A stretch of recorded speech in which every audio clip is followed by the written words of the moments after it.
aí ele vai citar Maria, chamada Madalena, da qual saíram 7 demônios.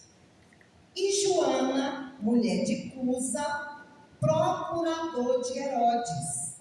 E Susana, e muitas outras que o serviam com suas fazendas. Ou seja, ele estava fazendo a obra, tinha algumas pessoas acompanhando, e das pessoas que estavam acompanhando, ele vai citar aqui aquelas que foram curadas, né, que foram libertas, que foram curadas, e aí ele cita Maria, chamada Madalena, da qual saíram 7. O que eu acho interessante aqui é que as outras, olha o nome da outra, Joana, mulher de Cusa, que era o quê? Procurador de Herodes. Era uma coisa bacana, né? Também tinha sido liberta, também tinha aceitado Jesus. Mas olha Maria, a designação de Maria. Sabe aquela Maria que saiu dela 7 demônios? Parecia um estigma. Não é não? Foi Maria aquela de quem saiu 7 demônios. Era uma pessoa que já tinha se tornado conhecida pelo estigma que tinha. Foi mesmo? Que é isso? Então, alguma coisa Deus está querendo ensinar para o povo sobre a Madalena, né?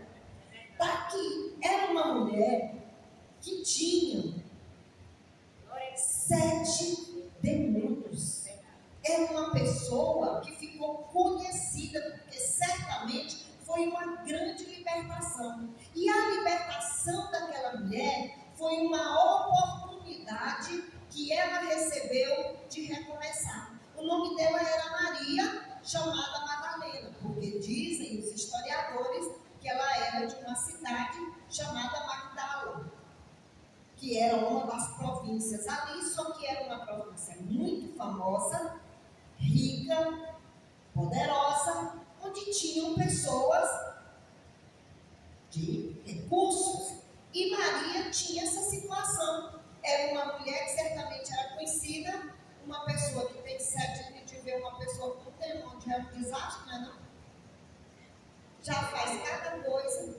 Imagina uma conhecida que tinha 7. Devia ser uma vida extremamente desgraçada.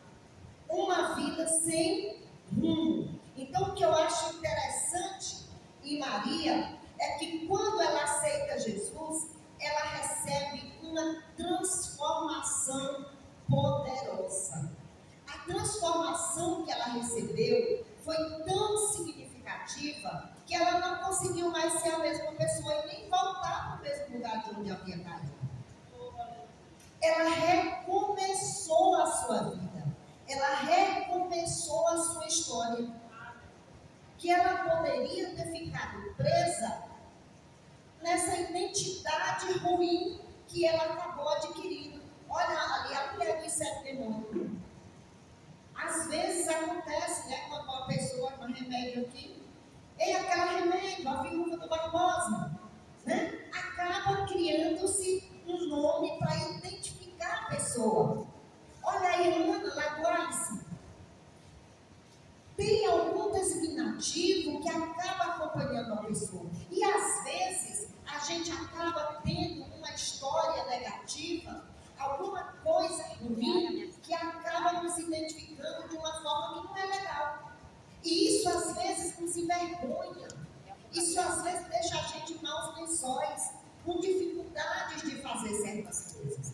Mas a Madalena, quando ela é liberta, ela foi curada, e o que você vê é que a partir daí, essa mulher teve uma fé inabalável.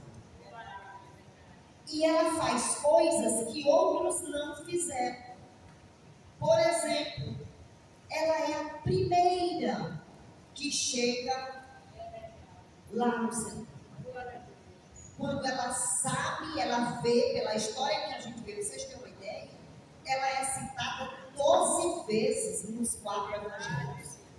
Mais do que muitos dos apóstolos. Então ela ficou muito conhecida. E ela recebeu também o ministério de anunciar o evangelho.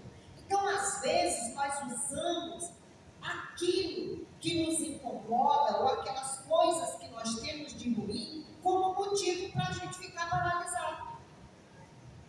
Como motivo para mim não dar um passo à frente. Eu fico usando isso como desculpas. E eu não consigo recomeçar a minha história. Eu não consigo recomeçar os meus dias. E nós precisamos ter cuidado com isso. Quando Maria, eu tenho certeza que ela certamente, onde ela passava, as pessoas sabiam quem era ela. Porque uma pessoa que tinha 7 demônios certamente fazia algumas estripulias até grandes por ali, né? Ninguém sabe de que forma ela era aprisionada. Alguns dizem, não existe também, mas alguns dizem que ela era prostituta, podia ser um espírito de prostituição. Outros tipos de espíritos, sabe-se lá, o certo é que ela ficou conhecida por ter 7 demônios. E Jesus liberta ela, e a partir daí, aquela mulher, ela passa a ter uma gratidão tão grande no coração, que vai mudar toda a situação da vida dela. E a gratidão, ela faz diferença na nossa vida. Quando Jesus morre, está todo mundo lá, mata Jesus, crucifica, está lá, ela estava no pé da cruz. Ela tinha alguma coisa para receber dali?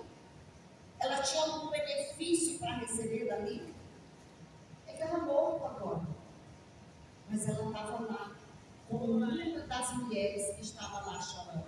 Ela podia, inclusive, sofrer consequências por isso, mas ela estava lá. Isso era a gratidão que ela tinha no coração.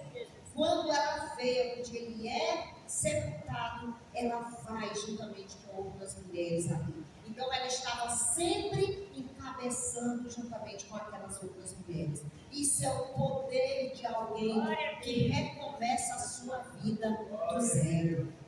Isso é o poder de alguém que fica tão grato daquilo que Deus faz na sua vida, que ele não consegue mais ser o mesmo. Não me interessa o tipo de coisa, mas eu acabo fazendo daquilo um motivo de recomeçar. Então, às vezes, nós ficamos paralisados por tantas coisas. Ficamos paralisados porque faz muito tempo que eu sofro, porque eu já tive muita dor, porque muita coisa já aconteceu comigo. Se nós fôssemos examinar a vida de cada um dos que aqui estão, todos têm uma história com algum tipo de sofrimento. Tem traumas, não é, Jaqueline? Que se passa e que às vezes a gente, quando olha para trás, meu Deus, como foi que eu superei? Como foi que eu consegui? Mas foi Deus que me deu a graça de estar aqui. Foi Deus que me concedeu a libertação. E assim como Maria, você se agarra àquela chance e faz diferença. Pode olhar que o tempo todo essas mulheres estão envolvidas em eventos com Jesus. Elas estão o tempo todo envolvidas. Isso é uma gratidão no coração. E às vezes nós já recebemos libertação em áreas da nossa vida e nem por isso nós somos gratos a Deus. O interessante de Maria é a fidelidade que ela passa a devotar por causa do que Cristo fez. E aí eu pergunto, e nós estamos realmente mostrando essa gratidão pelo que Cristo fez por mim, sendo fiel a Ele, independente do que quer que seja? Ontem, a gente estava ouvindo a história, estava ali mais a irmã Rebelde, a irmã Kézia e outras irmãs aqui do campo. Quero até pedir a vocês que se preparem para o próximo ano, próximo congresso, para estarem lá. Foi muita bênção da parte de Deus, palavras enriquecedoras que nos fizeram ali nos deliciar durante esses 3 dias de bênção da parte do Senhor.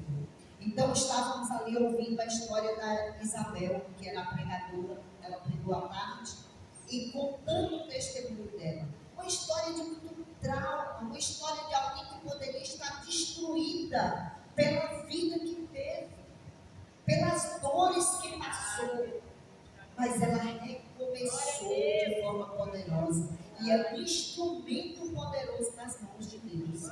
E quantas outras mulheres e quantos outros homens tiveram histórias tão destruidoras quanto a dela e conseguiram recomeçar a partir daquilo que Cristo fez na vida delas. Então vale a pena você pensar pelo menos, será que a minha dor, aquilo que eu passei, os meus traumas, as situações que eu vivi, elas tiveram seu tempo, mas elas me curaram ao ponto de eu me tornar uma pessoa melhor, ao ponto de eu me tornar alguém capaz de ensinar algo para outro? Porque a gente passa experiências, mas elas têm que ser transformadas em propósito na nossa vida. Deus não nos faz passar nada à toa. As situações que Ele permite que a gente passe é para que a gente possa crescer e se desenvolver em Deus. Eu lembro que na minha juventude, eu já até falei isso aqui, eu passei tantas situações difíceis, inclusive fome. E hoje, quando eu vejo alguém falando de fome, eu sei o que é que a pessoa está falando. Por quê? Porque eu passei isso na minha vida. Então, Deus, Ele permite que a gente passe determinadas situações para que isso nos sirva de lição para o futuro. Eu não sabia que eu ia trabalhar com pessoas e que ia entender dessa necessidade delas a partir da experiência que eu tive. E aquela experiência me fez crescer e me tornar alguém melhor. Então, as nossas dores, elas devem servir para nos ensinar lições. E que essas lições sirvam para que a gente aprenda a ter uma vida melhor. E a gratidão é o melhor caminho. Senhor, eu passei por isso, mas Tu me deu graça e eu estou aqui. Então, o que eu tiver que fazer para Te servir, eu vou fazer. E às vezes, sabe o que a gente faz? Fica simplesmente reclamando de tudo que tem e do que não tem. Reclama disso, reclama daquilo, reclama do outro. Não se lembra do que Deus fez na sua vida. Então, quando a gente reconhece as próprias feridas e reconhece o grande amor de Deus em modificar a nossa vida, a gente tem capacidade de ser grato ao Senhor e de se tornar fiel a Ele. Então, eu queria só que você refletisse a respeito disso. Às vezes a sua vida não foi nem estigmatizada como a dela, mas ela não passou a ter uma identidade só daquela mulher que era pecadora, certamente era considerada pecadora por ter tantos demônios, como aquela mulher que era possessa, como aquela, não, ela também ficou conhecida por ser uma mulher que foi anunciar a ressurreição de Cristo. Foi aquela mulher que reconheceu a voz dele quando ele falou com ela.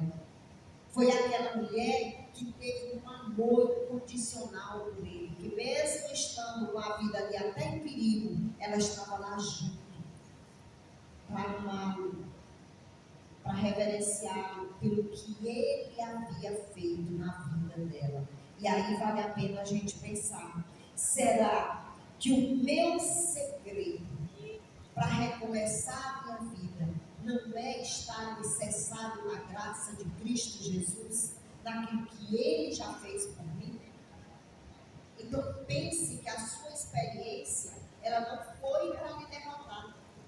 A sua experiência não foi para lhe fazer ficar caído. A sua experiência foi para me tornar melhor.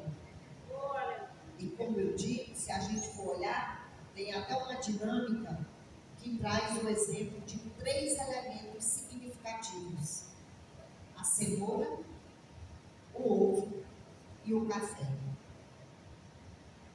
Você já viu uma cenoura quando ela chega assim, bem verdinha? Verdinha não, já madura, mas bem novinha. Ela é mole ou ela é firme? Ela é firme. É bem firme. Mas se eu ferver em torno de 10 minutos, como é que ela fica? Ela continua dura? Ela fica macia, mole. E o ovo? É duro ou é mole? Duro. Ele é mole. Dá uma pancadinha do bicho já. Mas se eu ferver por 10 minutos, como é que ele fica? Ele fica duro. Tudo passou pelo processo da água quente. O café em pó, a gente fica com medo? Mas se você botar uma água quente e coar, só o cheiro delicioso, é ou não é? Então veja, o processo é o mesmo processo, água quente. Mas a cenoura, ela vai ficar mole. Tem gente que não aguenta passar por processo, que não aguenta passar por dificuldade, que ela fica toda molenga, que ela fica acabada, que ela não serve mais. Tem outros que passam assim como o ovo e é aquela pessoa sensível, gentil, mas ela fica tão amarga que ninguém aguenta nem ficar perto. Ela fica horrível, só se queixa. Parece que ela foi a única pessoa que passou problema no mundo. A amargura dela transparece em tudo. Mas tem aqueles que passam por situações difíceis e eles transformam aquela situação em bênção, assim como o café transformado em uma água quente. Vira bênção na vida dele. E é disso que nós estamos falando em Maria Madalena.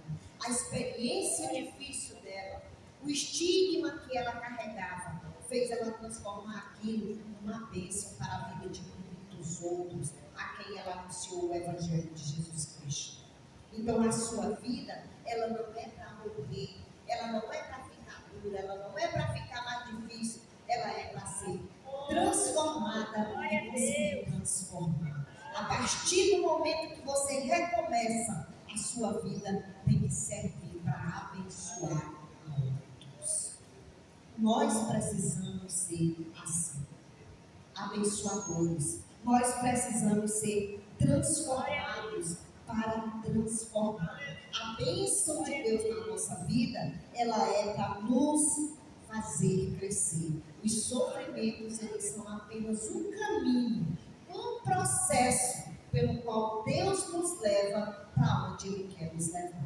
Se a gente olhar para a vida de Isaías, Isaías teve um encontro com o Senhor e a vida dele foi totalmente modificada. Ele estava acomodado na vida dele, mas quando as coisas começam a acontecer, ele tem um encontro com Deus, a vida dele é modificada. E a partir daí, ele se torna um dos homens poderosos na história da Bíblia Sagrada. Porque fez da sua experiência um motivo de louvor e de adoração a Deus. E quantos outros que tiveram suas vidas modificadas, transformadas? O próprio José. Para que homem que tem processo maior do que José? Acho que não tem. Ninguém na vida consegue ter um processo tão difícil como José. Acho que Jó, né? Jó também tem. Mas José, ele é provado em todas as áreas da vida dele. E ele consegue superar todas aquelas coisas. José, sim, pode ser considerado um café feito ali na água quente, que transforma a vida dele, da sua família e de muitos outros. E virou história para abençoar a vida de muitos outros. Mas o processo dele foi Não foi fácil. Ele foi caluniado, ele foi vendido, ele foi escravizado, ele foi preso, ele passou por todas as situações que nenhum de nós quer passar. Mas ele venceu tudo aquilo, porque ele foi fiel ao Senhor. Madalena se tornou fiel a partir da sua libertação. E nós podemos nos tornar fiéis ao Senhor, gratos a Ele, e recomeçar a nossa vida a partir daquilo que Ele faz em nós. Quando Ele te chama no meio da noite, te pede para orar por alguém está necessitando da sua oração, Ele quer cuidar de ti.